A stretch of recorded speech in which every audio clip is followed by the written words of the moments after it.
Calvin Abueva dito po sa PhilSport Arena training. Ito yung isa sa basketball players po na inaabangan natin ang pagbabalik. The Enforcer. I like, lagi siyang nakangiti, pero pagkalaban mo yan, di ko na alam kung mapapangiti ka dahil sa lakas, minsan mga asar, di ba? But one thing that I like about Calvin is that walang takot. Kasama niya yung mga women's basketball team, the Gilas ayan na, nagte-training sila dito sa PhilSport Arena. Siyempre focus natin si Calvin kasi paborito natin to eh. Ever since nung nagka-cover pa tayo ng basketball, isa na to sa paborito nating kainisan, katuwaan, so and sabi nga nila, may bali pala to sa daliri. May bali pala yon. But he's still here, he's practicing. And what an opportunity for all of us to again ma-witness ang The Beast. Siyempre Calvin. Dito po sa nangyayari ngayon, kasama po yung mga iba't ibang mga players din. Chapit nandoon, Chris Newsome, women's team, si Abay, at dami.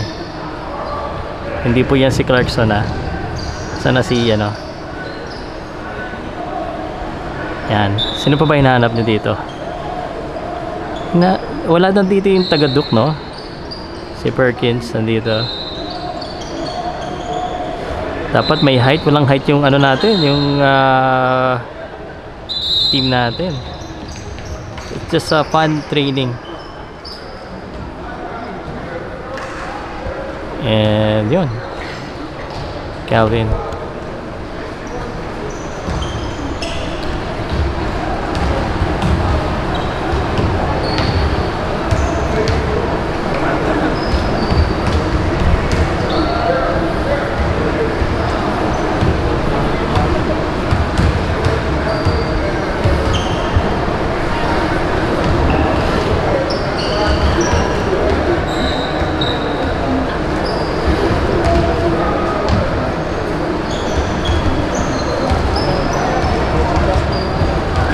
Ano next na gagawin?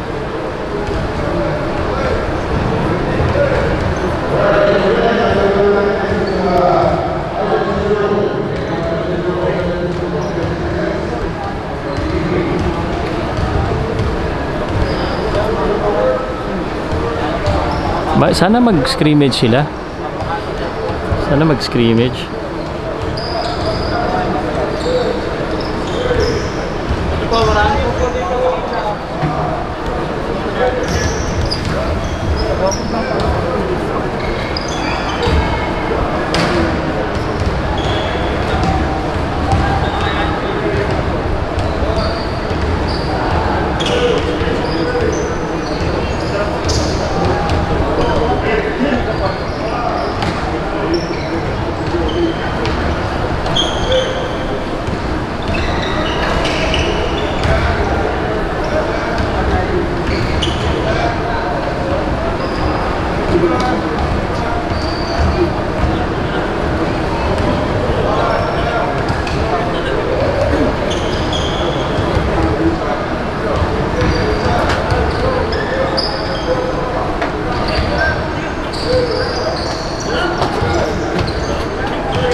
Triangle na ba to?